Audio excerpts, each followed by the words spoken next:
हसण्यात माझ्या कारण झाला, माझा आधार झाला. स्वप्नातला जोडीदार नाही तर वास्तवातला विश्वासाचा डोंगर झाला. मोठ्या स्वप्नांचा बदल नव्हता, साधीशीच इच्छा होती मनात. आपुलकी, समजूत आणि स्थैर्य असावं आमच्या नात्यात. आज त्या शांत अपेक्षांना खरं नाव मिळालं. भाग्यवान आहे मी आयुष्यभराचं साथ लाभणं. वाडी कुटुंबात येते मी मायेची आस घेऊन बनी. आई वडिलांचे संस्कार आणि तुम्हा सर्वांना साक्षी ठेवून कृतज्ञतेने, नम्रतेने आणि अभिमानाने सांगते या क्षणी माझ्या आयुष्याचं सौभाग्य झालं. मी आज झाले अर्धांगिनी.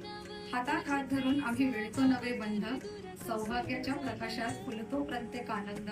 सौभाग्याचा मराठमोळा साज त्यावर शोभते चंद्रकोर कपाळी. सौभाग्याचा मराठमोळा साज त्यावर शोभते चंद्रकोर कपाळी. आजपासून माझी नवीन ओळख मी सौ ज्योतिका विनय माळी.